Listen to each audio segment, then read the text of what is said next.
Salut encore, peuple de Dieu. Nous allons continuer encore notre enseignement qui est Dieu est aussi un feu dévorant. Parce que nous devons le savoir, Dieu est amour, mais Dieu aussi n'aime pas le péché. L'amour de Dieu nous a amené à fuir le péché. L'amour de Dieu ne doit pas nous amener à dire, comme Dieu est amour, Dieu comprend. C'est en ça que la Bible dit que quoi? Dieu ne change pas.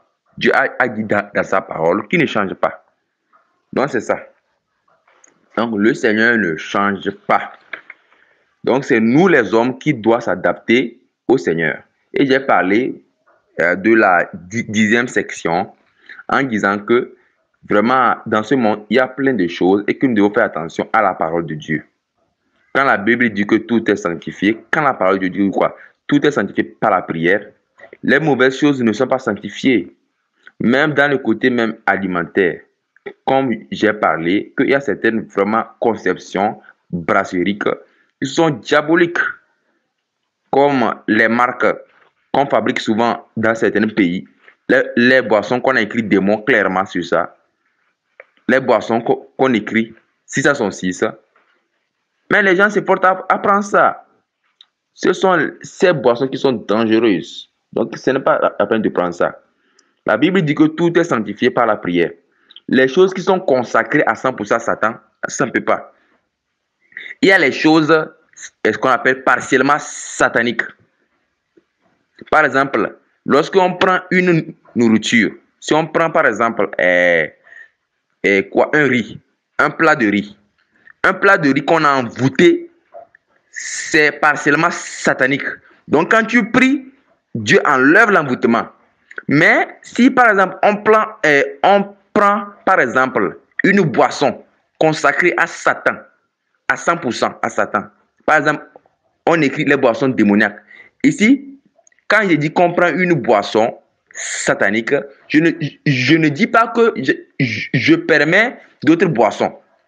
Parce que quand tu vas écouter, Dieu est aussi un feu dévorant, la 9e section, la 9e partie, tu vas voir ce que j'ai dit à partir de la boisson, parce que j'ai dit que comment c'est piégé, il vaut mieux de fabriquer les jus et de boire. Donc, en écoutant là-bas, tu vas voir. Donc, de fait, on ne peut pas sanctifier la cigarette. La cigarette n'est pas une bonne chose.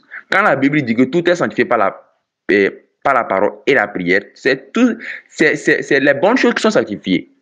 Un plat de riz envoûté peut être sanctifié. Voilà. Mais quelque chose que tu vois que c'est par exemple, si on prend les mèches, on ne peut pas sanctifier les mèches, ni les produits cosmétiques, ni les bijoux. On ne peut pas les sanctifier parce qu'il y a le verset qui interdit ça. Donc ces choses sont carrément consacrées à 100% au diable, dédiées consacrement. Donc c'est comme si Satan, c'est comme si ces choses même là sont les démons en même, comme Satan même. On ne peut pas prier Satan pour qu'il devienne saint.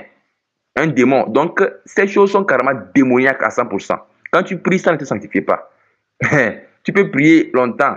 Comprendre les rouges à lèvres, prier, ça ne peut pas. C'est la marque elle-même. À cause de ça, sépare-toi de ça, car complètement, ne touche pas ça. À cause de ça, Dieu parlait des choses que ne touchez pas aux choses impures. Voilà. Et quand on dit que aussi que toutes choses sont pures pour celui qui est pur, toute chose est impure pour celui qui est impur, la Bible parle dans le contexte que il y a certaines personnes, il y a certaines personnes, leur cœur font que lorsque quelqu'un dit quelque chose, ils pensent que ce que la personne est en train de dire, on l'insulte, non. Voilà.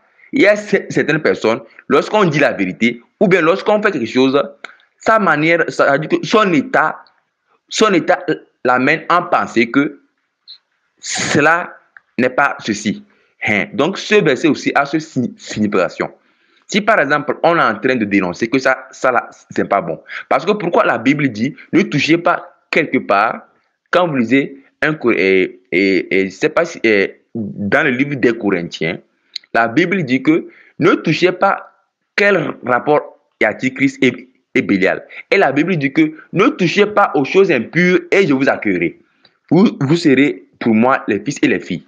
Donc, quand la Bible dit ne touchez pas aux choses impures, la Bible veut que les choses qui ne sont pas bonnes, que Dieu révèle à travers les témoignages sur l'enfer et le paradis, on doit se séparer de ces choses. Donc, c'est ça. Donc c'est ça. Donc, lorsqu'on continue notre enseignement sur Dieu est aussi un peu dévorant, voilà. Nous ne devons pas prendre, comme j'ai dit, Dieu est amour, mais l'amour de Dieu nous amène à faire le péché. Donc, quand nous lisons toujours le livre des Hébreux, qui nous donne de bons conseils, Hébreux chapitre 6, le verset 9, donne des conseils pour nous encourager maintenant. La Bible parle donc lisons Hébreux, les conseils d'encouragement. Hébreux 6, 9 à 12. Quoique nous parlions ainsi, bien-aimés, nous entendons pour ce qui concerne des choses meilleures et favorables au salut. Car Dieu n'est pas injuste pour oublier votre travail et l'amour que vous avez montré pour son nom, ayant rendu et rendant encore des services aux saints. Donc la Bible dit que Dieu qu'on a cru à travers Jésus-Christ, qui est lui-même encore Jésus-Christ lui-même. Donc comme on a cru en lui, il n'est pas injuste d'oublier toutes les souffrances ou bien tous les biens que nous faisons pour son nom. Malgré que le péché est difficile, on s'est efforcé de laisser le péché pour son amour. Donc Dieu, lorsque quelqu'un s'efforce, donc vous pensez que Dieu est tout le temps passé en colère contre les gens qui pêchent? Non. C'est vrai que Dieu aussi, quand nous péchons, ça ne le plaît pas. Ça le rend triste. Et que certaines personnes, et que nous-mêmes, quand nous persévérons dans le péché, Dieu, ça amène Dieu à être vraiment triste. Voilà. Et même à se mettre en colère aussi. C'est à cause de ça, certains enfants de Dieu, ils traversent les problèmes à cause de leur péché. Voilà. Parce que par le péché, ça a entraîné une maladie. Ou bien un païen, par ses péchés, ça a entraîné une maladie. Beaucoup de personnes à l'hôpital sont malades à cause des péchés. Voilà. Maintenant, toi qui ne veux plus pécher, qui as donné ta vie à Jésus, ou bien tu as décidé de vivre une vie de piété, même si on te critique, que tu as souffert, la Bible dit que dans Hébreux 6, 10, car Dieu n'est pas injuste pour oublier votre travail et l'amour que vous avez montré pour son nom, ayant rendu et rendant encore des services aux saints. Donc tu vas voir que Dieu, lorsque tu prends lorsque tu le sers, lorsque tu fais tout possible pour le plaire, Dieu aime ça. Aujourd'hui, Dieu lui-même, il a dit qu'il aime un cœur sincère, il aime la justice. Lorsque nous pratiquons ce qui est bien, Dieu aime ça. Lorsque tu arrêtes de voler, tu arrêtes de mentir, c'est-à-dire que tu as décidé de vivre la vérité, Dieu aime ça. D'aimer ta femme, ou bien ta femme d'aimer ton mari, de faire tout ce que Dieu nous demande. Toi, un enfant, tu as décidé d'obéir à tes parents selon le Seigneur, pas selon le péché, de respecter tes parents, écouter ce que tes parents te disent, et vous les parents, vous avez décidé de plaire à Dieu, ou bien toi qui m'écoutes, tu as décidé de plaire à Dieu, à Jésus. Dieu aime ça. Dieu aime toujours quelqu'un qui veut le plaire. Dieu aime ça parce que c'est en voulant plaire à Dieu que tu vas laisser les péchés. Parce que l'ennemi entre l'homme et Dieu, c'est le péché. Donc quand tu enlèves le péché dans ta vie, toi et Dieu, vous devenez un. Mais s'il y a le péché, ça crée un pont. Ça dit que ça crée une séparation. C'est cette séparation-là que Dieu ne voulait pas. Et que comme Dieu nous aime, Dieu a amené son fils Jésus-Christ pour mourir pour le péché, afin que ce pont de séparation qui est le péché n'existe plus, que l'homme et Dieu soient un. Parce que Dieu, si c'est que tu es voleur, tu es menteur, tu es meurtrier, il ne peut pas marcher avec toi parce que Dieu, lui, il est saint. Il aime faire le bien. Voilà. Mais quand tu fais le mal, tu seras châtié, oui. Mais quand tu fais le bien, Dieu approuve ça. Voilà. Donc, c'est à cause de ça que j'ai donné un enseignement, les critères d'exaucement de nos prières. Voilà. Donc, il y a certaines personnes, ce n'est pas forcément que, ils ont marché dans le péché. C'est à cause de cela, le malheur leur arrive. Ce n'est pas forcément parce que tu vis une vie de péché. Tu peux faire quelque chose de bien. Peut-être que des choses prennent un coup de froid, même parfois dans les choses de Dieu, qui peut amener. Par exemple, je suis en train d'enseigner la parole de Dieu. cet enseignement que j'ai fait, par exemple, cet enseignement que j'ai fait, Dieu est aussi un feu dévorant. Je suis en train, et ça dit que j'ai fait l'enseignement là en une seule bloc en même temps. C'est-à-dire que c'est vrai que j'ai pris les pauses. Donc, en enseignant, ma gorge me fait mal. Parce que le fait que j'ai parlé des heures et des heures pour la gloire de Dieu, ma gorge me fait mal. Du coup, c'est un mal. Est-ce que c'est en péchant que j'ai eu ce mal? Absolument non. Mais c'est en enseignant plutôt la parole de Dieu que, comme j'ai parlé pour la gloire de Dieu, hein, donc ça a eu ce mal. Donc, il y a des fois certaines bonnes choses qu'on peut faire. Voilà. Hein. Mais la majorité des choses que nous faisons, c'est à cause du péché. Donc, c'est à cause de ça, de mon côté, si je sens un malaise, je me repens en même temps parce que je me demande peut-être que j'ai fait un péché sans savoir.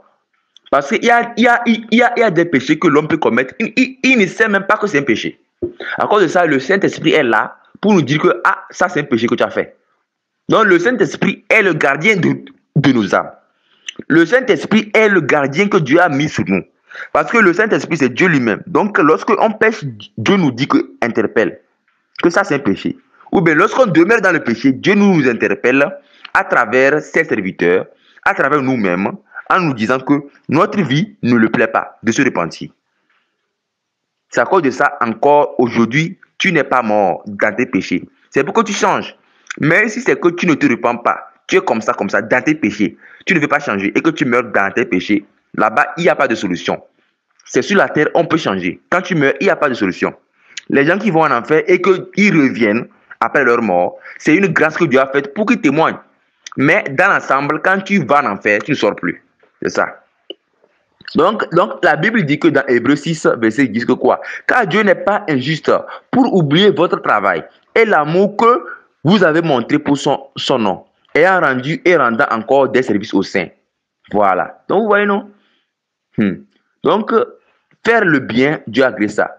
Nous désirons que chacun de vous montre le même zèle pour conserver jusqu'à la fin une pleine espérance.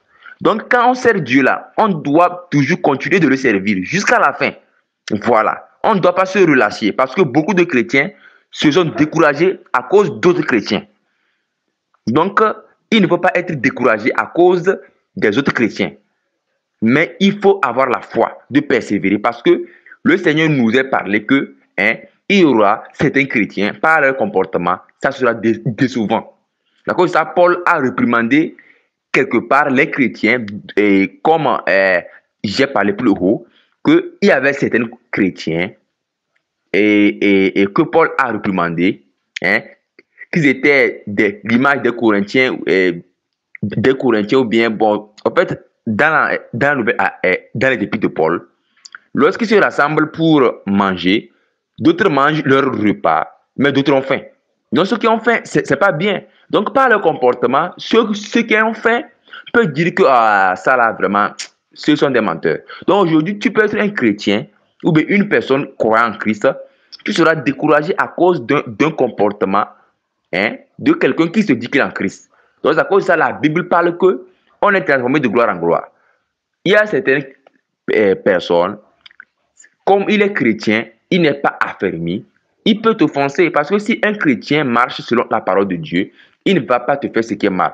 D'autres encore, ce ne sont pas des chrétiens, mais ils sont des envoyés de Satan. Donc, à cause de ça, il faut faire attention. Mais puisque on ne peut pas savoir que c'est un envoyé de Satan, ou bien c'est un chrétien corrompu, ignorant, donc on doit faire attention. Toujours pardonner ceux qui nous offensent. De ne pas être découragé à cause des comportements de certains chrétiens. Voilà. Donc c'est ça. Donc c'est ce que la Bible nous dit dans Hébreux 6, 11. Que nous désirons que chacun de vous montre le même zèle pour conserver jusqu'à la fin une pleine espérance. Voilà. Donc en sorte que en sorte que vous ne vous relâchez point et que vous imitez ceux qui parlent la promesse et la persévérance héritent des promesses. Donc la Bible dit qu'on ne doit pas se relâcher, se décourager, mais on doit persévérer dans une vie de prière, de sainteté, de faire bien les choses agréables. Même si les chrétiens nous insultent, même si nos familles nous insultent, même si, etc., on a les persécutions, on ne doit pas se relâcher parce que le but de Satan, c'est de nous décourager à travers les attitudes des gens. En cause de ça, la Bible dit que dans Matthieu 24, que dans les derniers temps, l'iniquité sera accrue et la charité du plus grand nombre se refroidira. Mais ceux qui persévéreront jusqu'à la fin. Or, si aujourd'hui, tu ne veux plus pratiquer le bien comme avant, bien qu'on pratique le bien, on doit le pratiquer avec sagesse. Parce qu'il y a certaines personnes, ils s'abusent du bien. Donc, on doit le pratiquer avec sagesse. À cause de ça, j'ai donné un enseignement, et les critères des reçuements de nos prières, ou bien la patience, voilà. La patience est une clé de victoire. Donc, dans ça aussi, j'ai donné certains conseils. Parce que certaines personnes abusent de la générosité pour pouvoir faire ce qui est. C'est-à-dire qu'ils abusent, quoi. C'est ça, quoi. Donc, à cause de ça, soyons sages dans ce qui concerne le bien. Mais il y a certaines personnes, ils font le mal, tellement qu'ils t'ont tellement rendu le mal, ils t'ont trahi, tellement que tu n'as même pas envie de servir Dieu. Donc, c'est à cause de ça, la Bible dit quoi? Ne soyez pas découragés. Donc, de montrer toujours le même zèle. Donc, en sorte que, la Bible dit que, en sorte que vous ne vous relâchez point et que vous imitiez ceux qui, par votre expérience et la persévérance, héritent les promesses. De mon côté aussi, j'ai été découragé. Tout ce que vous pouvez passer, moi aussi, j'ai passé par là aussi. Et aussi, il y a certaines choses que peut-être que je n'ai pas encore passé, mais que Dieu aussi me donne la force de ne pas relâcher. Donc, priez souvent. Priez souvent chaque jour. Priez d'une manière chaque jour. Vous ne devez pas prier aujourd'hui, demain vous laisser. Parce que parfois, quand vous êtes découragé, vous n'arrivez pas à prier. C'est à cause de ça, la Bible dit que celui qui souffre, qu'il prie. Que celui qui est en joie, parfois, qui chante les cantiques à Dieu. Parfois, lorsqu'on souffre, on a envie d'avoir un conseil d'une personne. Nous devons aller prier et que Dieu va nous aider. Ça peut arriver parfois, certaines épreuves, ça va te casser. Tu seras découragé. Parfois même, ce ne sont pas les épreuves. Peut-être même que la vie du monde te manque. Les plaisirs du monde. Parce qu'en Christ maintenant, on ne doit plus pratiquer les plaisirs du monde. Ta manière de vivre dans le monde te manque maintenant. Tu as envie de retourner dans le monde et que c'est une souffrance pour toi. Il faut prier Dieu, pour dire Dieu, j'ai donné ma vie à Jésus-Christ, je t'ai donné ma vie, mais j'ai un comportement qui n'est pas agréable. Parfois quand je reste, ça me fait de retourner dans le monde et de pratiquer mes anciens péchés. De pratiquer mes péchés que j'ai laissés. Donc, tu vois, donc vous devez prier. Ou bien, parfois, quand vous avez donné votre vie à Jésus, donc vous sentez l'effet de la sainteté. Ou quoi? L'effet de la sainteté. Donc, votre chair sent l'effet de la sainteté. Parce que lorsque nous voulons marcher selon le Saint-Esprit, selon la parole de Dieu, la chair ne veut pas ça. La chair, lui, ça lui rend mal à l'aise. À cause de ça, ça vous fait comme de retourner dans le monde, pratiquer les péchés que Dieu vous a interdits. Et que vous voyez que la vie en Christ, c'est ennuyeux. Moi aussi, j'ai passé par là. Donc, comme avant, je me distrayais par la télévision, les séries mondaines, etc., les péchés. Donc, arrivé un temps, lorsque j'ai commencé par marcher dans une vie de sainteté, j'ai vu comme si c'est que ma vie en Christ était ennuyée. À cause de ça, prions Dieu. Dieu va amener notre cœur à s'adapter à une vie de sainteté. En éloignant les choses du monde et l'effet là en nous. Parce que cet effet peut amener un chrétien à rétrograder. Un chrétien qui commence par marcher dans la sainteté, la chair va lui dire quoi? La chair va l'amener comme si c'est qu'il a envie de pratiquer les péchés qu'il a laissés. Donc, c'est ça qu'on appelle la transition entre la chair avec l'esprit. Donc, c'est le moment que tu veux rentrer dans une vie de sainteté, ça. Donc, à cause de ça, tu sens l'effet là. Donc, l'effet là, ça va passer. Donc, quand tu persévères dans la sainteté, lorsque tu persévères en priant, en te sanctifiant, tu vas voir que tu vas être habitué. Donc, de mon côté aussi, lorsque j'ai persévéré, toujours en laissant les choses que Dieu n'aime pas, arrivé un temps, j'étais habitué. Le fait de ne pas regarder les films, ça ne me manque plus. Les mangas, les séries, tous les péchés, ça ne me manque plus. Mais avant, avant de rentrer là-bas, ça me manquait un peu. Mais quand j'ai persévéré, parce que lorsque tu persévères sur une chose bonne, tu vas voir que tu seras habitué. Donc la sainteté aussi, hein, la sainteté aussi. Donc à cause de ça, on dit que quoi? Souvent, les hommes disent ça. L'habitude est une seconde nature. Donc lorsque tu t'habitues à marcher dans une vie de sainteté, tu vas voir que tu auras une nature adaptée, une nature de sainteté. Mais lorsque tu persévères dans le péché, tu vas voir que ton corps va te livrer encore au péché. Donc à cause de ça, pour être sauvé, l'homme doit se séparer du péché, pratiquer ce qu'on appelle la sainteté, une vie de séparation des péchés, qui est quoi? De pratiquer la parole de Dieu, la sainteté. Voilà, donc on doit s'efforcer. Donc c'est le seul chemin qu'on a. Si on ne marche pas dans une vie de sainteté, on ne pourra pas rentrer au ciel, même si on a donné notre vie à Jésus. Donner notre vie à Jésus va plus loin, de pratiquer ses commandements. Voilà, donc si on ne persévère pas dans une vie de sainteté, on ne pourra pas être sauvé. Mais comme maintenant dans le monde, on est habitué à pécher, ça sera difficile automatiquement pour nous. À cause de ça, la Bible dit que quoi? Notre chemin c'est étroit, on n'est pas à l'aise.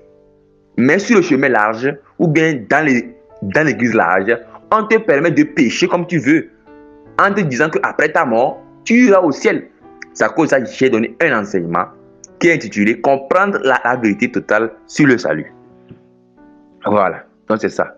Donc la Bible dit que, dans Hébreux chapitre 6, que quoi, nous, Hébreux chapitre 6, 11, 12, que nous désirons que chacun de vous montre le même zèle pour conserver jusqu'à la fin une pleine espérance, en sorte que vous ne vous relâchiez point et que vous imitez ceux qui, par la foi et par la persévérance, héritent les promesses. Donc nous devons persévérer dans la marche chrétienne. Donc c'est ça. Donc nous allons voir la 11e section qui est Dieu est aussi un feu dévouant.